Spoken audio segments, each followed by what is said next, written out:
Buenas tardes a todas, a todos, a todes. ¿Cómo están? Bueno, acá iniciamos una de las primeras clases que vamos a tener en este caso grabada, dado que ustedes tienen clases, la posibilidad de 8 clases presenciales en el año, pero vamos a iniciar con esta clase grabada, dado la situación que había sucedido en la primera clase donde yo tomé las horas, que ustedes no estaban anoticiados y tampoco desde el instituto estaban anoticiados de que yo había tomado las horas y que comenzaba a dar clases. Así que ahí yo en ese momento les comenté la posibilidad de hacer una grabación y esta es la que vamos a iniciar para dar comienzo a la materia. Les voy a comentar inicialmente algunas cuestiones que tienen que ver con las condiciones de cursada, de aprobación, de cursado, de aprobación, trabajos prácticos y demás en líneas generales. Ustedes seguramente ya deben haber entrado en el campus. Yo en estos días estuve completando el campus con algunas actividades, con la presentación general de la materia, del docente y una presentación que necesito que ustedes hagan y completen a lo largo de esta semana para poder tener insumos para conocerlos un poco más, dado que no son tan frecuentes, tan semanales las actividades presenciales e ir adelantando un poco de saberes también por parte de ustedes. Estoy grabando esta clase, así que voy a compartirles acá y eso lo van a poder ver todas las veces que necesiten. Les voy a compartir, a ver aquí, vamos a poner pantalla, te voy a decir, en pantallas. Les voy a compartir, a ver si aparece por acá.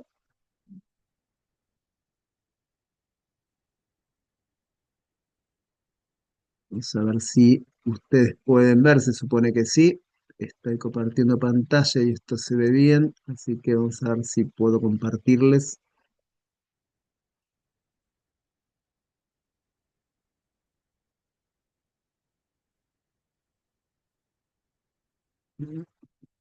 Acá. Se supone que estoy compartiéndolos, espero que así sea las fechas.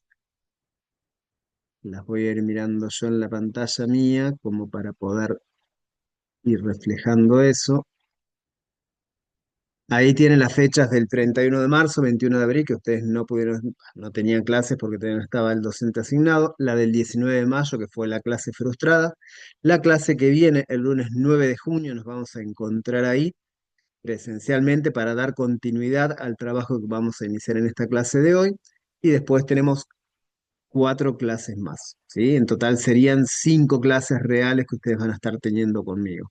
Pero para lo que les voy a comentar a continuación, la clase del 19 de mayo contaría como una clase más, serían 6 clases en total. Ante eso, lo que les voy a pasar a mostrar ahora, espero que ustedes lo estén viendo, yo me estoy viendo en pantalla, pero me imagino que se estará viendo esta pantalla que estoy compartiéndoles ahora, que tiene que ver con la modalidad de aprobación de la materia. ¿Sí? Son las condiciones iniciales, las reglas de juego, diría yo, como para iniciar la cursada y mantener esa cursada con ustedes a lo largo del año.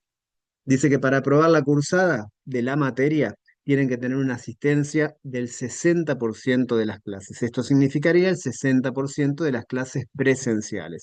Como ustedes tienen 8 clases, y eso es lo que les quería aclarar recién, en realidad van a tener conmigo 6 clases reales, físicas, presenciales, en el instituto, de las 8 que tienen en total.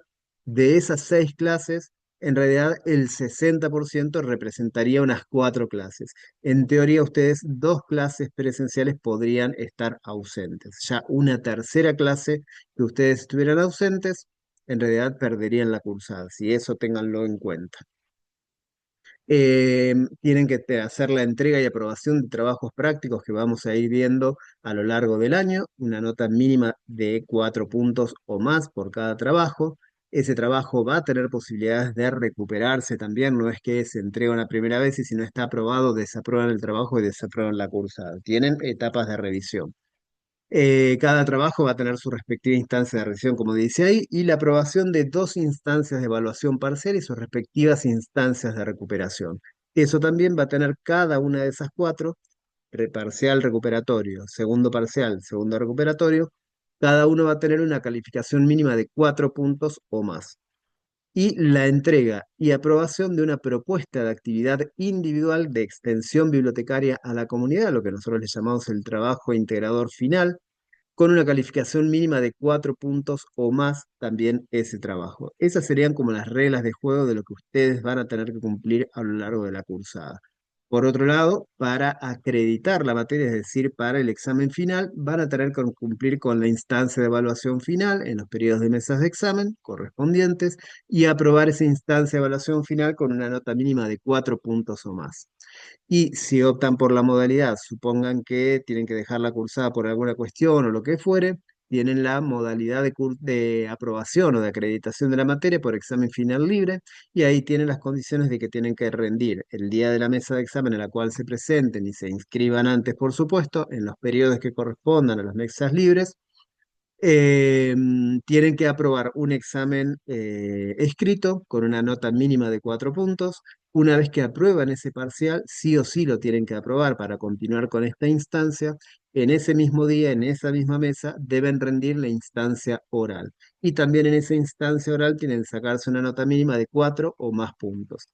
Una vez que aprueban esas dos instancias, se hace el promedio y la nota final es la nota resultante de acreditación de la materia de la persona que se presente como libre. En el campus también se van a encontrar con esto que les acabo de comentar para que lo lean con más tranquilidad y demás. En lo que es el programa de la materia está claramente identificado dentro del campus. Sin más, vamos a iniciar la lectura y los aportes que les voy a ir haciendo a través de un PowerPoint sobre la unidad número 1 del programa, ¿sí? Esa unidad número 1 la empezamos a ver acá, que tiene que ver con clarificar en líneas generales lo que son las bibliotecas especializadas y los centros de documentación. Como ustedes saben, en el tercer año de la carrera, ustedes ven todo aquello que tiene que ver con la conformación, el desarrollo y la producción de servicios de lo que tienen que ver con bibliotecas especializadas y centros de documentación. Vamos a ver esos contenidos en el día de hoy. Bibliotecas especializadas y centros de documentación en cuanto a qué concepto los describe de alguna manera para que ustedes lo puedan entender de qué se tratan, la tipología, qué tipos de bibliotecas especializadas y centros de documentación en líneas generales existen, y las características que tiene una biblioteca especializada y que la diferencia de alguna manera con un centro de documentación. Y por otro lado, vamos a ver la fuente de información especializada o las fuentes de información especializada. En cuanto al concepto de qué es una fuente de información especializada, qué características tiene, en líneas generales, por supuesto, porque después lo van a profundizar con bibliografía que está en el programa de la materia, y los tipos de fuentes de información que existen. Acá siempre hago esta salvedad, ¿sí? Para poder darnos cuenta de que estamos parados en una biblioteca pública, en una biblioteca popular, en una biblioteca especial, en una biblioteca especializada o en un centro de documentación, hay tres elementos clave que uno tiene que saber para poder decir estoy ubicado en esta biblioteca y no en otro tipo de biblioteca. Esos tres aspectos son la misión del tipo de biblioteca de que se trate, los usuarios a quienes sirve, es decir, la comunidad de usuarios y usuarios a quienes esa unidad de información, esa biblioteca se está dirigiendo, y la colección que brinda. Es decir, no es lo mismo estar en una biblioteca pública que estar en una biblioteca especializada, que estar en una biblioteca especial, que estar en un centro de documentación. Cada una de esas unidades de información, cada uno de esos tipos de bibliotecas tienen una misión en particular, usuarios en particular y una colección en particular, y ahora después vamos a ir desgranando todo esto que estamos diciendo, pero para que quede claro, esos tres elementos uno tiene que saber o conocerlos para poder decir, esta biblioteca es de estas características y tendría que hacer estas acciones. Y todo eso lo vamos a ir viendo a continuación. ¿A qué nos referimos con bibliotecas especializadas? Aquí dice que las bibliotecas especializadas atienden son aquellos espacios, ¿no? Aquellas bibliotecas que atienden a un segmento, a una parte de la población en particular. Es una población, es un segmento de población o es una comunidad, ¿sí? Que tiene determinadas características que vamos a ir viendo a continuación. Esas bibliotecas ofrecen una colección especializada, no una colección especial, una colección especializada. Tengan en claro bien eso porque es una palabra bastante parecida y en general suelen confundirse. Y confundir una biblioteca especial con una biblioteca especializada es muy común pero también es muy serio, porque un bibliotecólogo tiene o una bibliotecóloga tiene que saber la diferencia sustancial, porque si está trabajando en una biblioteca especial, no puede hacer o no debería hacer lo que hace en una biblioteca especializada. Lo mismo al revés. Entonces, dejar bien en claro esto, ¿sí? Entonces, la biblioteca especializada atiende un segmento en particular de la población, ofrece una colección especializada sobre un área del conocimiento en particular, por ejemplo, el área de las ciencias médicas, el área del derecho, el área de la educación, el área de la historia, el área de la economía, entre muchísimas otras áreas del conocimiento más, ¿sí?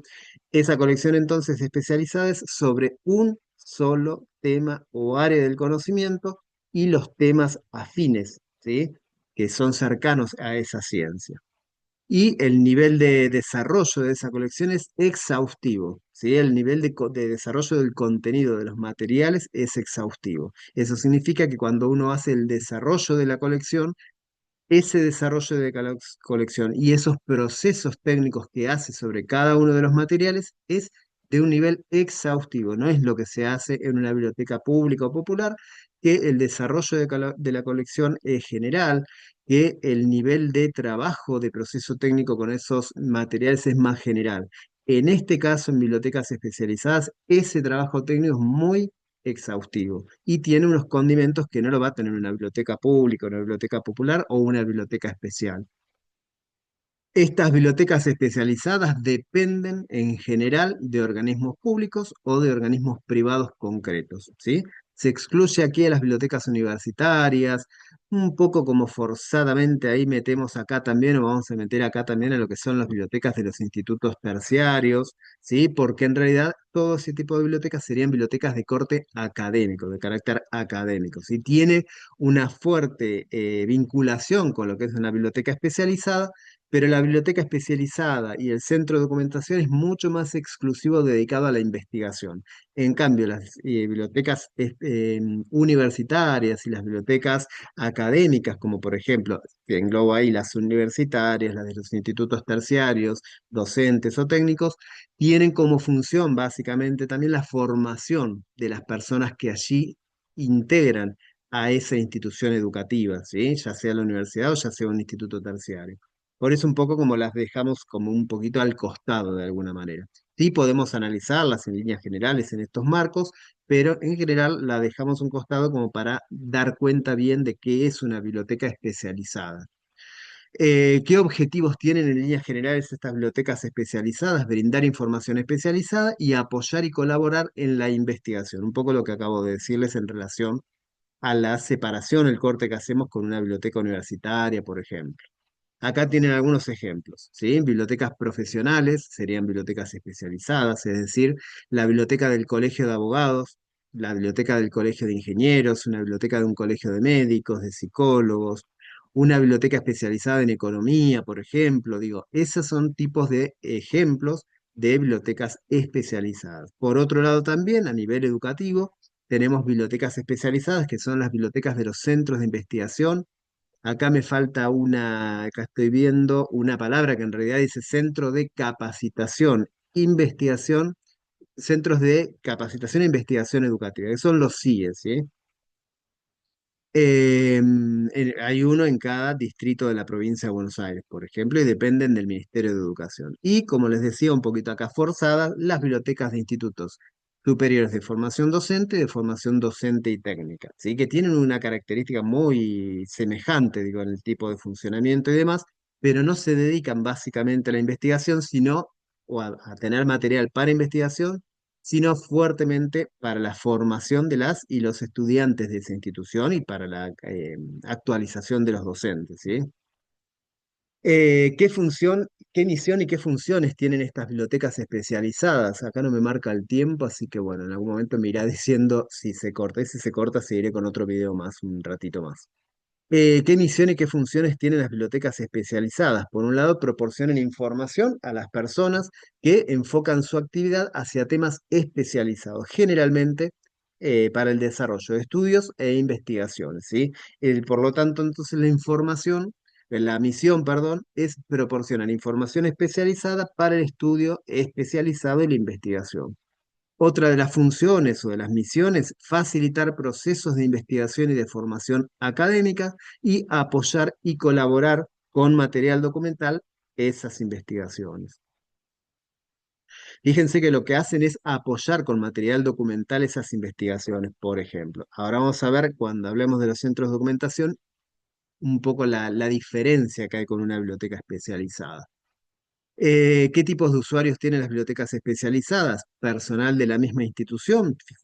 Fíjense, si hablamos de un colegio de abogados, por ejemplo, el personal de esa institución que trabaja con esa información, pero a su vez investigadores relacionados a esas áreas del conocimiento o a ese área del conocimiento en particular, que tienen en general un elevado nivel cultural y profesional, es decir, están altamente formados.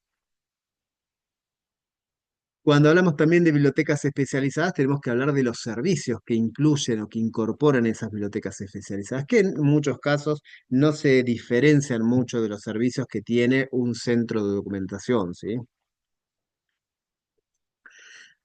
Servicios que tienen, servicio de referencia en sala, es decir, in situ o referencia remota, hoy en día con todas las tecnologías que tenemos para generar ese tipo de acciones.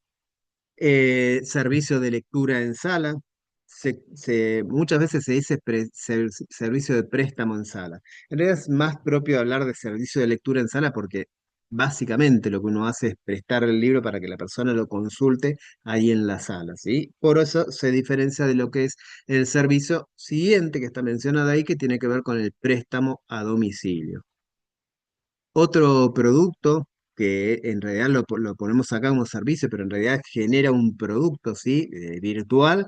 En otras épocas era físico, ¿sí? A través de hojas impresas. Hoy en día ya es directamente virtual, que es la diseminación selectiva de la información. Es un servicio bien propio de bibliotecas especializadas y de centros de documentación. Es un servicio que no debería realizar una biblioteca pública, una biblioteca popular, una biblioteca especial, porque en realidad lo que hace esta diseminación, distribución, de ser como sinónimo, selectiva de la información es seleccionar información para determinados usuarios que investigan sobre algún aspecto en particular de alguna ciencia. Por lo tanto, lo que hago es, si llega alguna documentación hacia a esa biblioteca especializada y sé que hay alguien que esté investigando sobre ese tema, rápidamente lo que hago es reunir esa documentación en un archivo de Word, por ejemplo, y después lo paso a PDF, por ejemplo, la manera más sencilla que habría.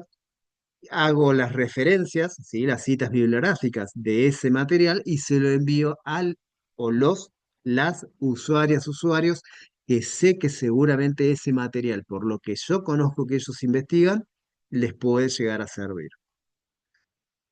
Servicio de alerta sobre novedades o nuevo ingreso de material. Este es más genérico, es decir, el servicio de alerta lo que hace es todo material que llega a la institución es rápidamente incorporado también en una especie como de diseminación selectiva de la información, pero no sería selectiva, sino que alerta sobre lo que ha llegado nuevo de ingreso de material a la institución y le pone a disposición de las usuarias y usuarios y capaz que a alguien le interesa alguna temática de esas y lo consulta en la institución.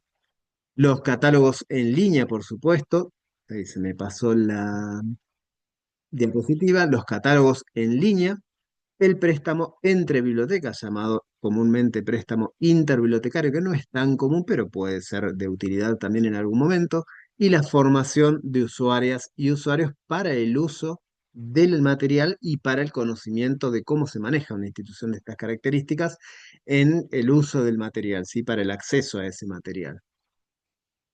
¿Qué diferencia hay ahora con los centros de documentación? Fíjense, rápidamente vuelvo. La biblioteca especializada atiende el segmento poblacional, ofrece una colección especializada de un área del conocimiento en particular, el desarrollo de colecciones de nivel exhaustivo, ¿sí? Que los procesos técnicos son exhaustivos.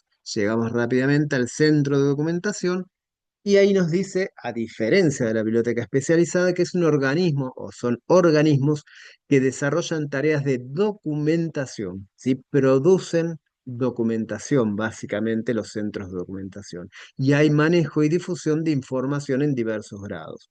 ¿Qué funciones tiene un centro de documentación en líneas generales? Recibir y almacenar fuentes de información y analizarlas, difundir esa información entre sus usuarios, previamente transformada. Por eso vamos a ver nosotros lo que es elaborar referencias bibliográficas, lo que es elaborar a partir de esas referencias, la elaboración de una documentación particular, como por ejemplo es una bibliografía.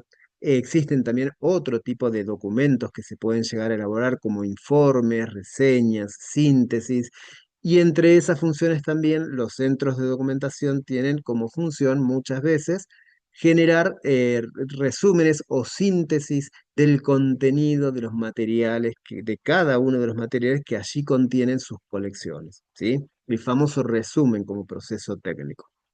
Y otra de las funciones que tienen es suministrar esos documentos concretos que el usuario pida.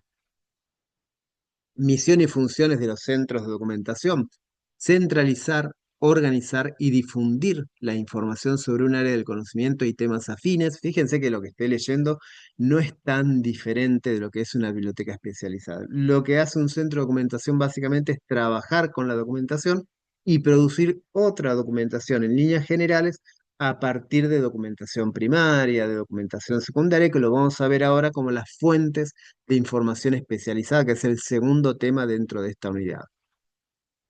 También como misión o como función es ser fuente básica de información, produce y difunde información para la toma de decisiones de una gestión, por ejemplo, o de una institución. Busca anticiparse a la demanda de sus usuarias y usuarios, por eso fuertemente sí en los centros de documentación se trabaja mucho sobre esos dos servicios que mencionamos hace un rato para bibliotecas especializadas, tanto la diseminación selectiva de la información como el uso de lo que son los alertas, ¿sí? Para mostrar la información que ha llegado nueva a la institución y distribuirla para que las usuarias y usuarios especializados también de los centros de documentación profesionales, pero fuertemente también investigadores, puedan saber lo que llegó y por ahí les pueda llegar a interesar algo de esas temáticas. Y por otro lado, como misión, ser fuente de información para aquellos profesionales e investigadores que buscan capacitarse y actualizarse en el área del conocimiento de que se trate.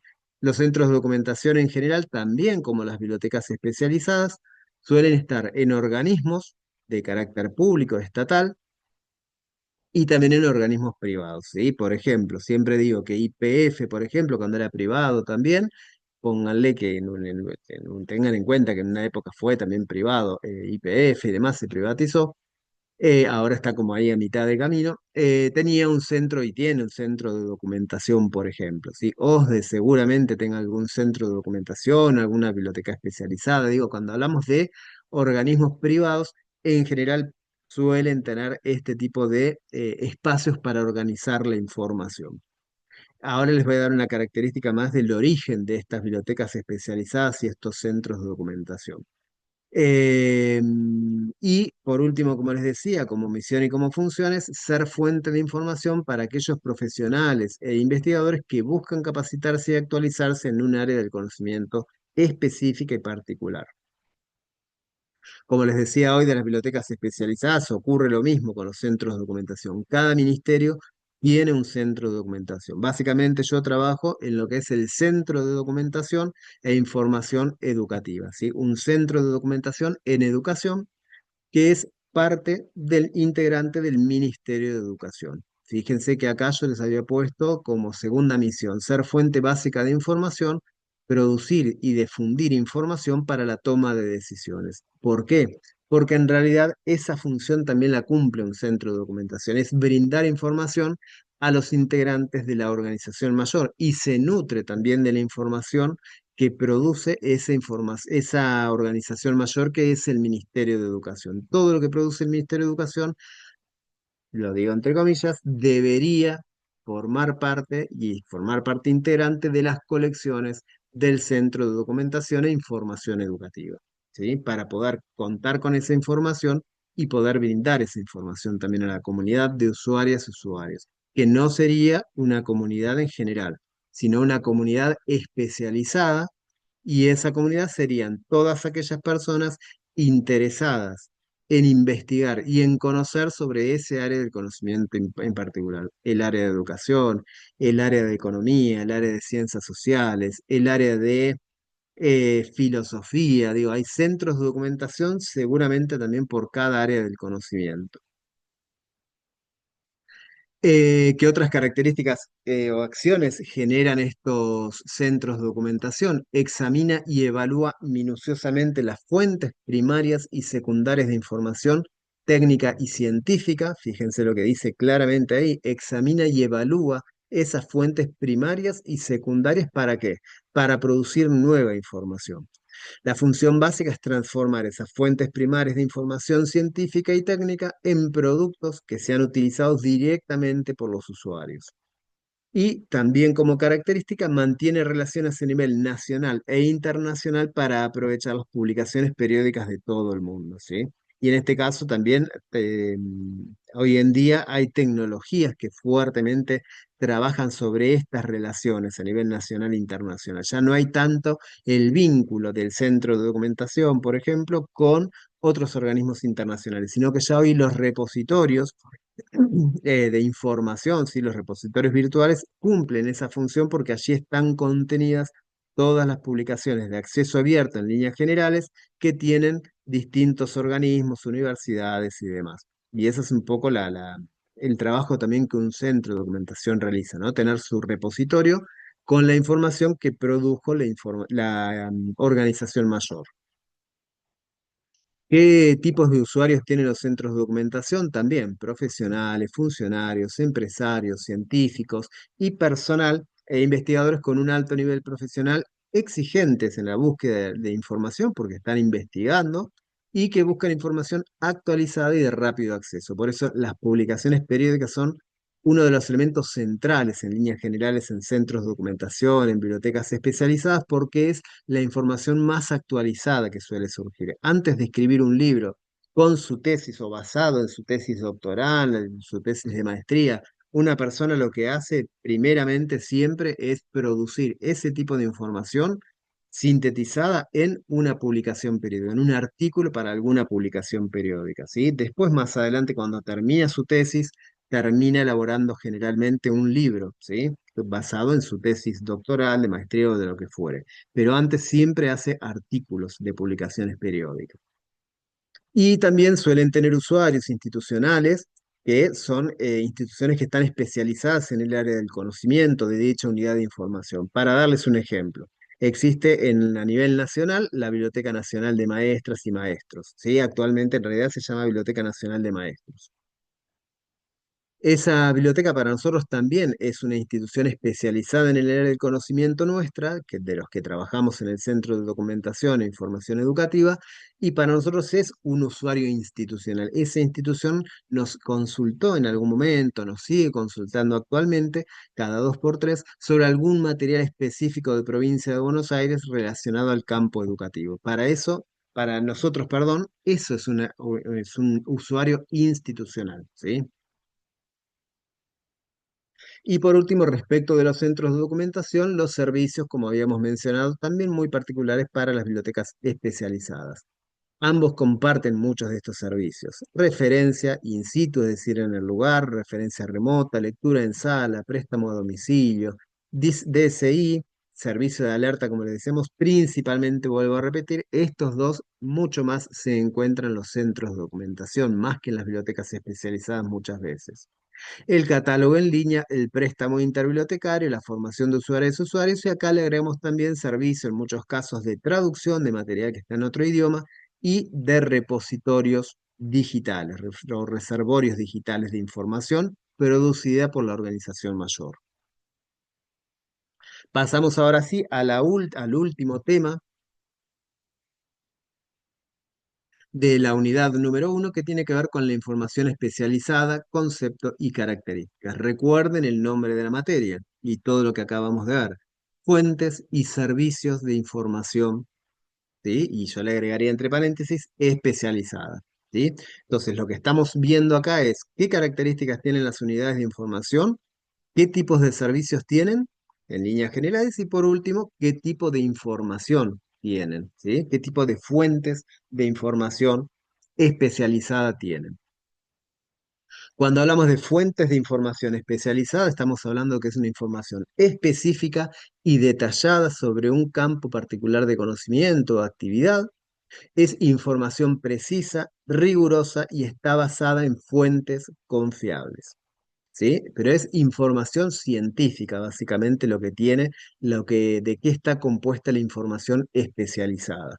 Científica en el sentido que no lo hicieron científicos, el típico científico de guardapolvo, anteojos, con un aparato para auscultar tipo médico, con un tubito de ensayo. Digo, también los científicos sociales son científicos, hacen ciencia y no están con toda esa parafernalia de cosas que tiene el típico prototipo, ¿no es cierto? Estereotipo, mejor dicho, de lo que es un científico. Entonces, por lo tanto, cuando hablamos de información específica, especializada, de carácter científico, es toda la información que ha sido producto de la investigación.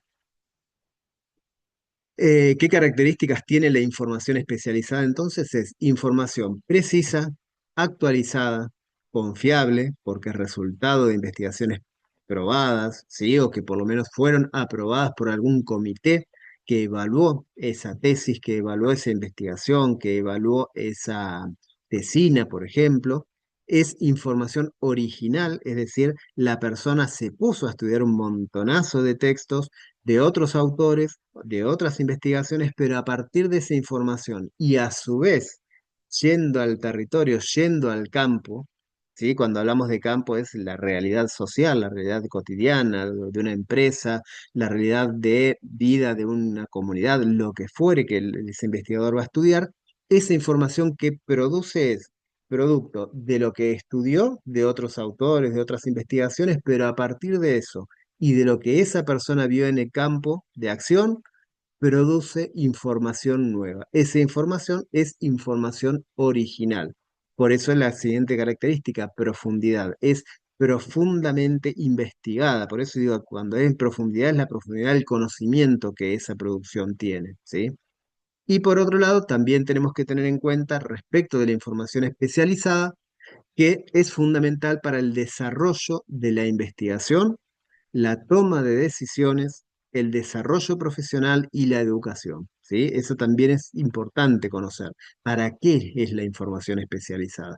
Fíjense que en una biblioteca pública, en una biblioteca popular, la información que allí hay es para el desarrollo cultural, es formativa, es informativa, es educativa, es recreativa, ¿sí? No voy a tomar decisiones con esas, con esa información que está contenida en las colecciones que están en la biblioteca pública, la biblioteca popular, la biblioteca especial.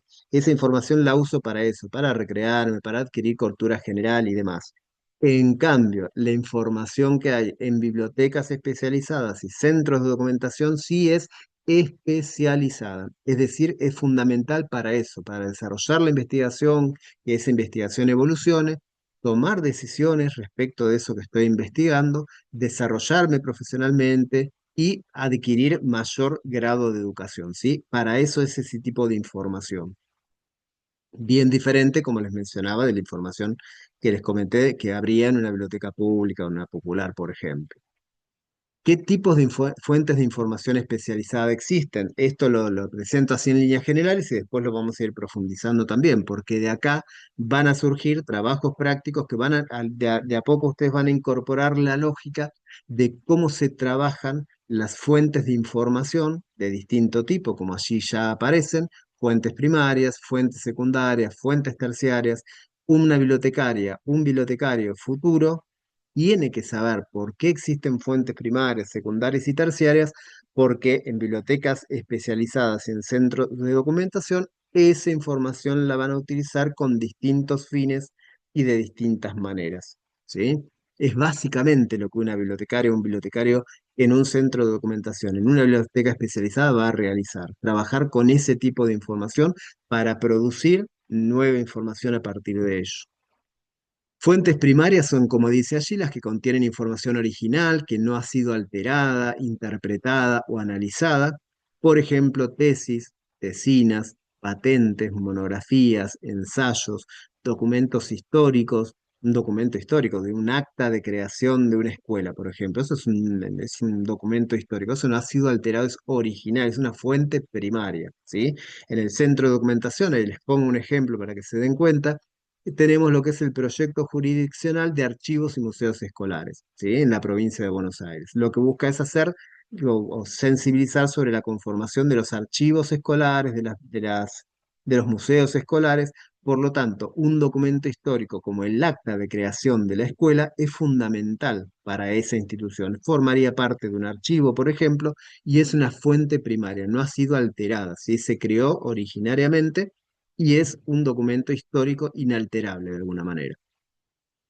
Con ese documento histórico, con las actas de creación de la escuela, se hacen informes, por ejemplo, desde el centro de documentación, dando cuenta de cuáles escuelas en tal distrito fueran creadas en tal año, qué pasó en ese año, qué características sociales, culturales, pero sobre todo políticas y económicas había en esa época cuando se crean esas escuelas, quizás por qué se crean esas escuelas. Bueno, toda esa información generalmente la produce bibliotecarias y bibliotecarios en ese centro de documentación a partir de esa información primaria. Por lo tanto, ese informe que elabora un profesional en ese campo, ¿qué estás elaborando? Ahí viene la segunda fuente, fuentes secundarias. Son las que contienen información ampliada de los resultados que expone la fuente primaria. Ese contenido se expone para hacer referencia a contenidos que han sido extraídos de una fuente primaria.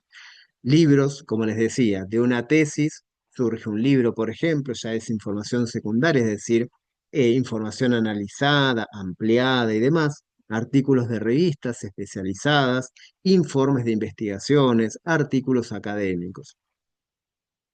Eh, y fuentes terciarias van a ser las terceras fuentes que un bibliotecario, una bibliotecaria puede llegar a producir en una biblioteca especializada en un centro de documentación. Y como allí dice, son las que contienen información que se extrae de fuentes primarias y de fuentes secundarias, tienen como objetivo depurar dicha información y transmitirla al lector o investigador.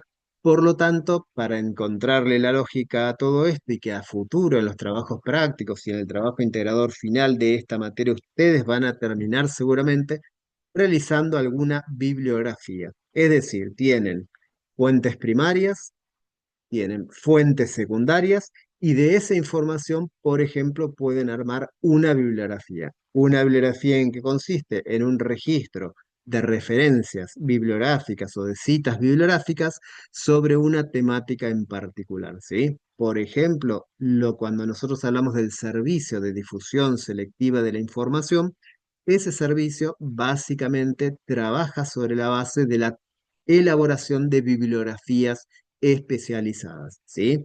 Va a trabajar sobre una bibliografía bajo la temática, no sé, de educación sexual integral, por ejemplo. Entonces va a rescatar de las colecciones que tiene ese centro de documentación o esa biblioteca especializada, va a rescatar materiales, ¿sí? Y va a armar las citas bibliográficas de esos materiales para brindárselas a una usuaria, a un usuario, a una institución. Entonces, por lo tanto, la bibliografía se va a construir se va a nutrir de las fuentes primarias y de las fuentes secundarias existentes en ese centro, u hoy en día, a partir de la búsqueda en repositorios especializados en esa temática, por ejemplo, repositorios, en catálogos de materiales que sean de acceso abierto y de acceso completo a ese material, no una partecita de ese material, sino el artículo completo, por ejemplo. Entonces, con todo ese material, lo que elaboro, que seguramente ya habrán estado viendo en las distintas materias del primer año, del segundo año, cómo se van construyendo, digo, a partir de los procesos técnicos, estos documentos o estas citas o estas referencias bibliográficas para conformar estos documentos, que serían, por ejemplo, las bibliografías. También existen como fuentes terciarias y que uno también se nutre para ello, de esos materiales o para este tipo de tratamiento de la información, manuales, diccionarios, enciclopedias, resúmenes, catálogos, directorios y otro documento que vamos a también analizar un poco, su existencia hoy en día o no, hay que ver qué es lo que pasa con ese tipo de materiales, porque la evolución de las tecnologías y demás quizás hace que una bibliografía de bibliografías pueda seguir existiendo o no. Pero es un tema interesante como también para poner en debate cómo las tecnologías van transformando también el campo de intervención sobre la información especializada. Y ahí tienen las bibliotecas especializadas, el tipo de colección que tienen. Ya viendo las fuentes primarias, qué tipo de colección, qué materiales tienen las bibliotecas especializadas, y no están puestos acá por fuentes primarias, secundarias y terciarias, sino que eso lo vamos a analizar más adelante. Por ahora nos vamos a detener en líneas generales qué tipo de materiales tienen en sus colecciones. Por un lado, recuerden que son colecciones que están especializadas en un tema o en un área del conocimiento y es material actualizado. Hay libros, literatura gris, publicaciones periódicas, anuarios, estadísticas, boletines, bibliografías, normas, patentes, entre otras. Cuando hablamos de literatura gris, toda aquella producción como tesis, tesinas y demás, que es producción originaria, que no se hace a través de editoriales que se distribuyen de manera ampliada, sino que son documentos únicos en líneas generales. Y en los centros de documentación también más o menos lo mismo, el tipo de documentación que tienen, ¿sí?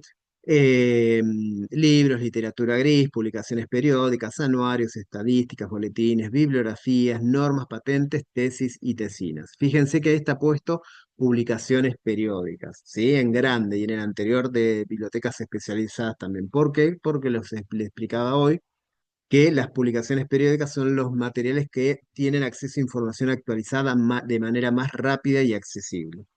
Y acá también incluiríamos esa producción que hace un centro de documentación, muchas veces a diferencia de una biblioteca especializada, que es la producción de informes, de reseñas, de síntesis de documentos, entre otros.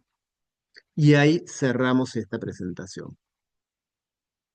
Voy a dejar de compartir y por último les digo un poco para recrear esta cuestión de cómo surgen las bibliotecas especializadas y los centros de documentación. Básicamente nos tenemos que remontar a la segunda posguerra, ¿sí? O a la Segunda Guerra Mundial y a la posterioridad de la Segunda Guerra Mundial, es lo que, el tiempo que se llama de posguerra, cuando comienza a producirse también mucha, o lo que ustedes seguramente van a escuchar hablar al profesor de la materia de documentación, seguramente van a tener esa materia, o están ya seguramente teniéndola, y que tiene que ver con la llamada explosión de información posterior a la Segunda Guerra Mundial.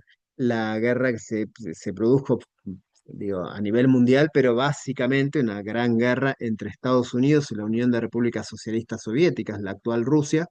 Esa guerra produjo, ¿no es cierto?, una serie de armamento militar muy importante, ¿sí? Mucha tecnología puesta para esa época en en esa producción armamentística de los países, y por lo tanto lo que comienza a producirse en lo que se llamó la Guerra Fría es una batalla también por la producción de más armamento de esas características e ir mejorándolo, y todo ese armamento requiere de investigaciones. Por lo tanto, comienza a haber una producción tan grande de información que los científicos comienzan a preguntar si los organismos internacionales qué hacer con esa información para que no se pierda. Es así como deciden en distintas reuniones internacionales de distintos organismos pensar en que los países deben crear centros de documentación, bibliotecas especializadas para aglutinar, organizar, contener y difundir esa información para que los investigadores se nutran de esa información y generar una mayor producción científica, que eso estamos hablando del armamento militar, pero después esos centros de documentación, esas bibliotecas especializadas, comienzan a ampliarse a distintas áreas del conocimiento. Es así que también las ciencias sociales, las ciencias humanas, las ciencias puras, las ciencias exactas y demás, todas las ciencias tienen un centro de documentación, en cada país, digo, distintos centros de documentación, en esa área del conocimiento en particular, que tiene información específica sobre ese área. Bueno, acá cerramos la clase. Ahora yo les voy a compartir esta grabación que va a quedar en el campus, claramente identificada para que la puedan ver las veces que necesiten, y a su vez también después les voy a ir dejando un trabajo práctico como para que lo vayan viendo, lo vayan madurando un poco, y el lunes 9 nos seguimos viendo presencialmente para seguir abordándolo. Un saludo y estamos en contacto.